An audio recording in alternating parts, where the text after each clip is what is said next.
아브라함 때에 첫 흉년이 들었더니 그 땅에 또 흉년이 들매 이삭이 그랄로 가서 블레셋 왕 아비멜렉에게 이르렀더니 여호와께서 이삭에게 나타나 이르시되 애굽으로 내려가지 말고 내가 내게 지시하는 땅에 거주하라. 이 땅에 거류하면 내가 너와 함께 있어 내게 복을 주고 내가 이 모든 땅을 너와 내 자손에게 주리라. 내가 내 아버지 아브라함에게 맹세한 것을 이루러 내 자손을 하늘의 별과 같이 번성하게 하며 이 모든 땅을 내 자손에게 주리니 내 자손으로 말미암아 천하 만민이 복을 받으리라. 이는 아브라함이 내 말을 순종하고 내 명령과 내 계명과 내 율례와 내 법도를 지켰음이라 하시니라. 이삭이 그랄에 거주하였더니 그곳 사람들이 그의 아내에 대하여 물으매 그가 말하기를 그는 내 누이라 하였으니 리브가는 보기에 아리따움으로 그곳 백성이 리브가로 말미암아 자기를 죽일까 하여 그는 내 아내라 하기를 두려워함이었더라. 이삭이 거기 오래 거주하였더니 이삭이 그 아내 리브가를 껴안은 것을 블레셋 왕 아비멜렉이 창으로 내다본지라. 이에 아비멜렉이 이삭을 불러 이르되 그가 분명히 내 아내거늘 어찌 내 누이라 하였느냐. 이삭이 그에게 대답하되 내 생각에 그로 말미암아 내가 죽게 될까 두려워하였음이로라. 아비멜렉이 이르되 내가 어찌 우리에게 이렇게 행하였느냐. 백성 중 하나가 내 아내와 동침할 뻔하였도다. 내가 죄를 우리에게 입혔으리라. 아비멜렉이 이에 모든 백성에게 명하여 이르되 이 사람이나 그의 아내를 범하는 자는 죽이리라 하였더라. 아멘. 네, 오늘 이 본문은 이 아브라함의 때와 같이 기근이 찾아오면서 시작이 됩니다. 이 아브라함이 아버지였던 이삭의 아버지였던 이 아브라함 때에도 이 땅에 기근이 들게 된 적이 있습니다. 아비 세대에게 나타났던 그런 기근, 경제적인 어려움이 자녀 세대에 나타나게 될까요, 안 될까요? 할렐루야. 자녀 세대에 나타나지 않기를 바라지만 자녀 세대에도 나타납니다. 요즘에 유가가 많이 올라서 기름 넣는 게 무서울 지경입니다. 환율도 1,500원대를 돌파해 가고 있는 것 같은 이런 경제적인 어려움이 세계 정세, 중동의 전쟁과 더불어서 가중되고 있습니다. 이렇게 경제적인 어려움은 우리 삶에 중대한 영향을 끼치게 되고 예전에 어려움을 돌파했어도 또다시 우리에게 힘든 시간이 찾아올 수 있다는 것을 보여줍니다. 여기서 우리는 중요한 사실을 봅니다. 믿음의 세대로 이어져도 아브라함, 이삭 이렇게 믿음의 세대로 이어져도요. 동일한 하나님의 이런 시험들이 또 기근이나 어려움들이 있을 수 있다는 것입니다. 경제적인 어려움뿐만 아니라요. 관계적인 갈등이나 또 미래에 대한 불안감의 문제가 내가 모태신앙이라고 해서 절대 없어지는 것이 아니라 이어질 수 있다는 것을 우리가 보게 됩니다. 이러한 문제가 있었을 때 사실 아브라함, 그 아비 세대였던 아브라함은 어떻게 했을까요? 창세기 12장 10절에 이 아브라함이 했던 내용이 이제 등장합니다. 우리 한번 읽어보겠습니다. 시작. 그 땅에 기근이 들었으므로 아브라함이 애굽에 거류하려고 그리로 내려갔으니 이는 그 땅에 기근이 심하였음이라. 아브라함은 바로 애굽으로 내려가게 됩니다. 하나님이 그 전에 나타나서 내 본토지사 아비 집을 떠나라, 내가 지시할 땅으로 가라 이렇게 말씀을 하셨음에도 불구하고 아브라함이 경제적인 어려움이 있게 되자, 기근이라는 이 경제적인 변수가 나타나게 되자 하나님의 약속은 어느덧 잊어버리고 애굽으로 그냥 내려가게 됩니다.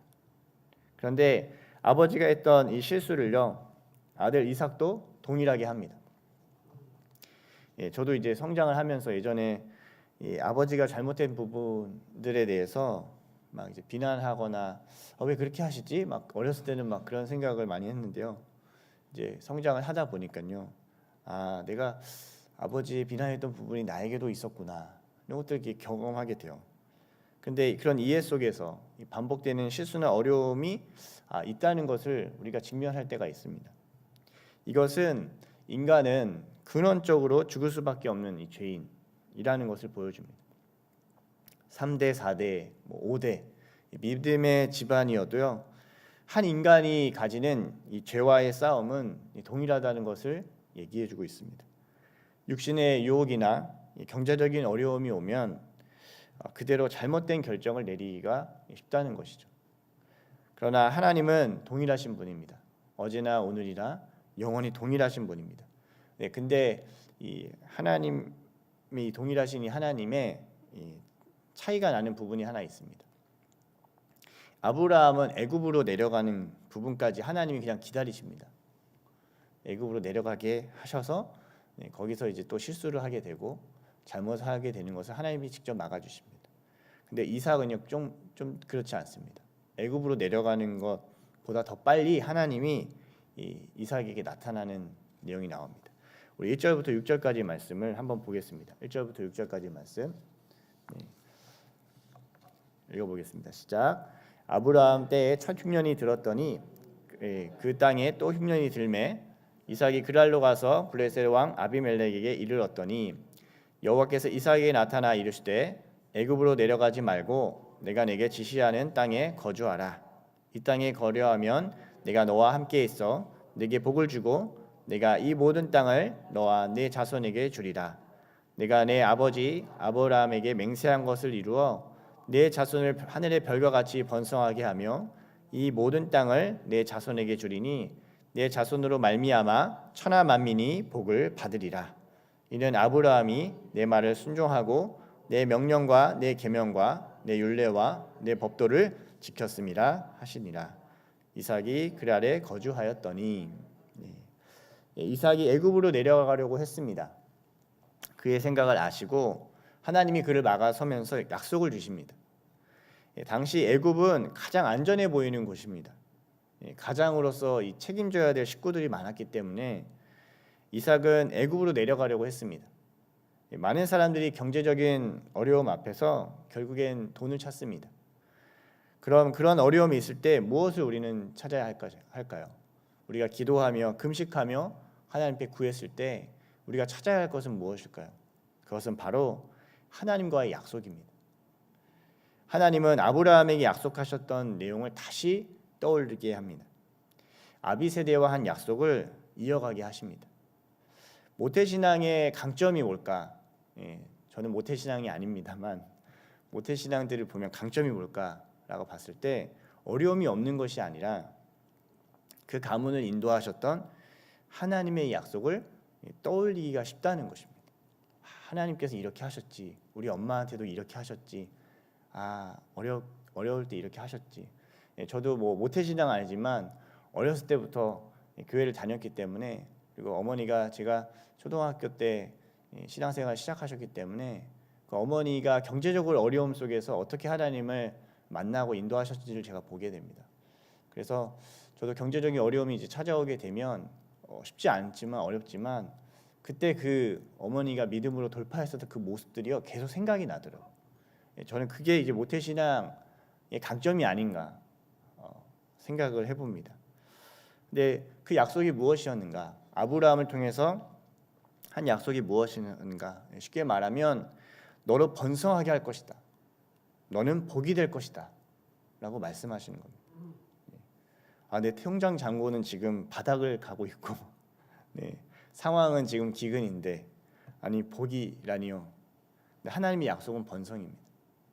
그래서 하나님은 우리에게 눈에 보이는 이 안전한 길로 가지 말고 하나님의 비전, 약속대로 삶을 사는 것이 가장 안전하다고 이 말씀을 주십니다.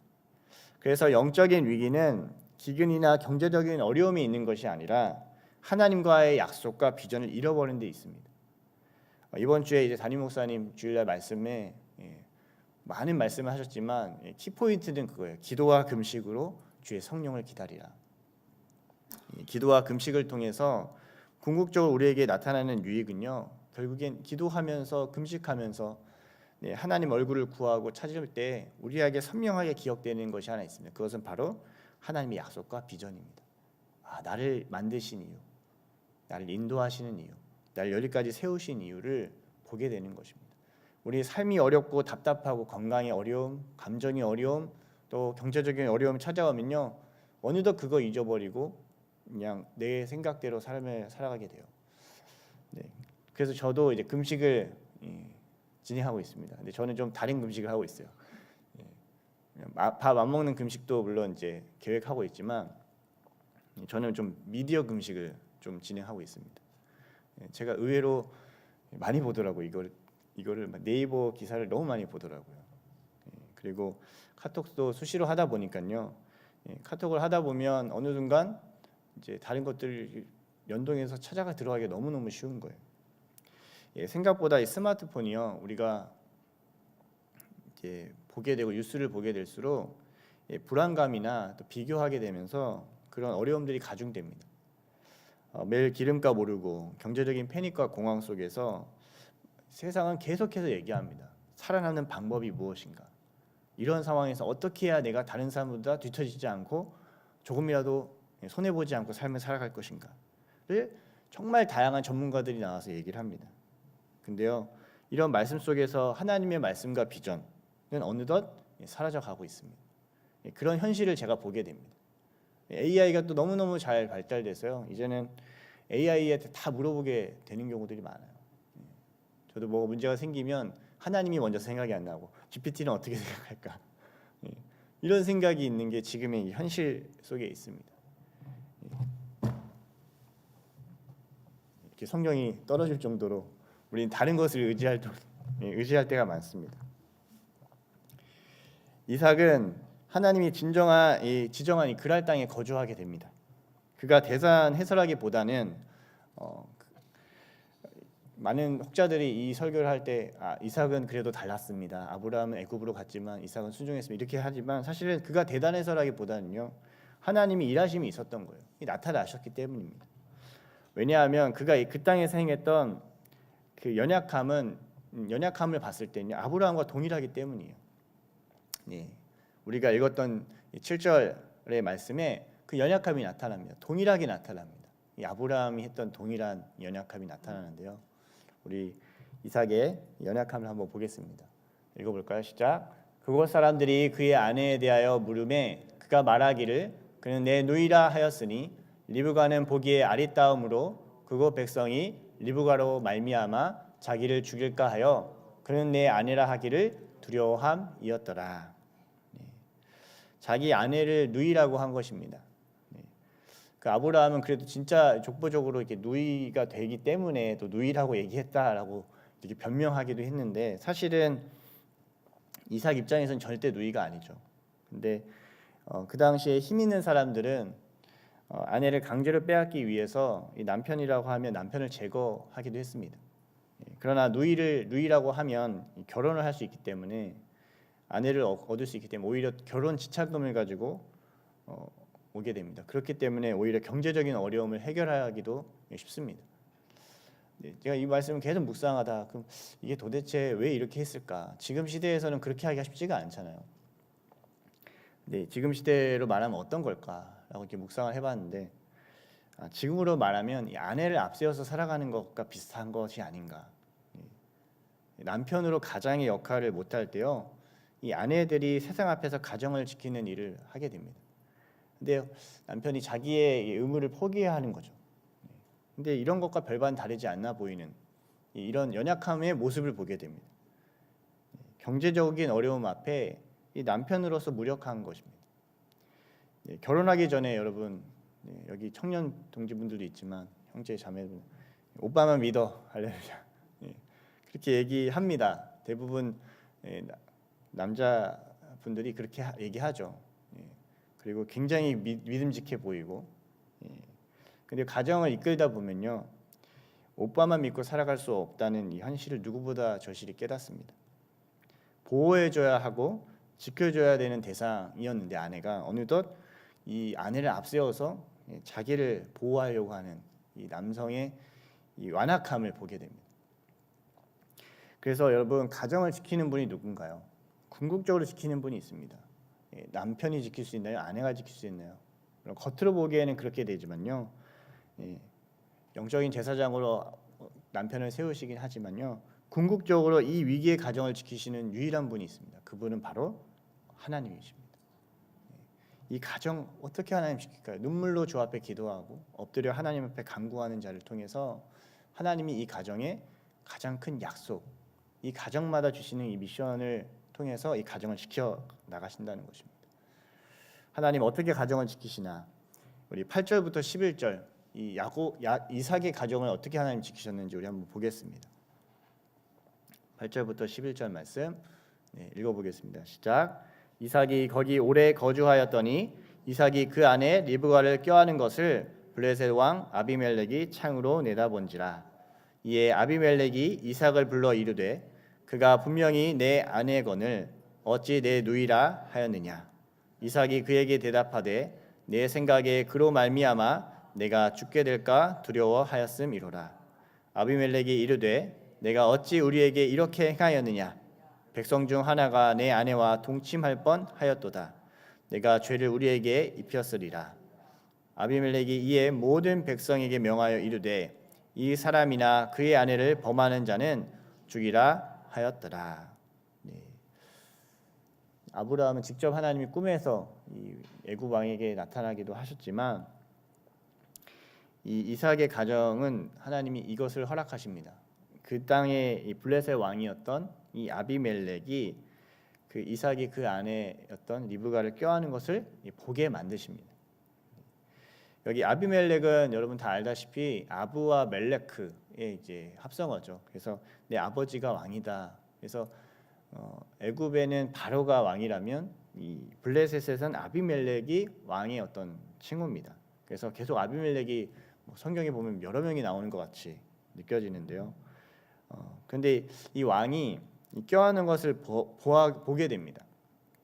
근데 이제 원어로 보면요, 이 껴안는 것이 이스마엘이 이삭을 놀렸을 때 놀려서 이제 그 사라가 그것을 보고 그것을 내쫓으라 이렇게 했을 때 놀렸다라는 그 단어랑 동일한 단어를 쓰고 있습니다. 이 껴안았다는 것을요.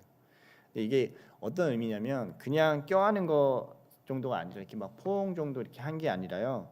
이게 친밀한 사람들에게만 가능한 이 성적인 유의를 가리키는 거예요.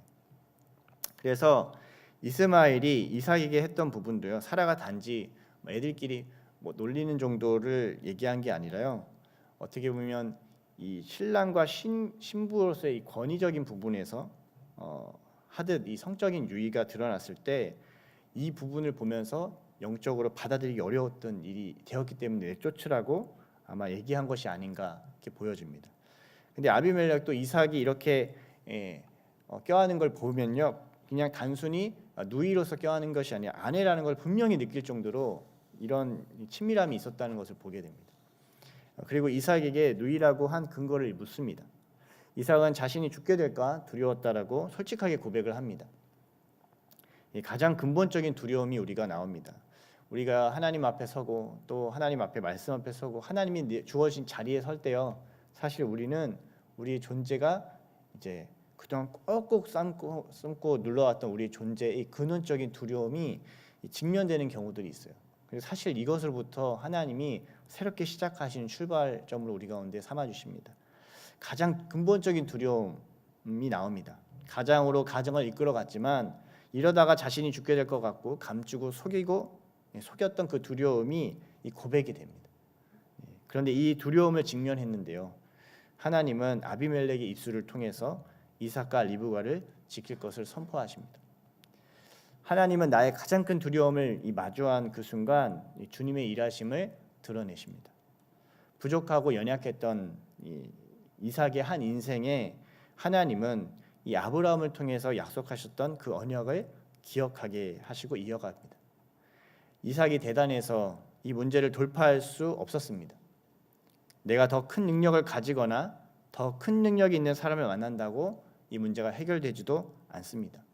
우리의 인생에 어려움이 있고 또 답답함이 있지만 결국 하나님의 약속을 기억하고 순종하고 붙들어 갈 때 그 연약함 속에서도 하나님의 일하심을 우리는 보게 될 줄 믿습니다. 아멘.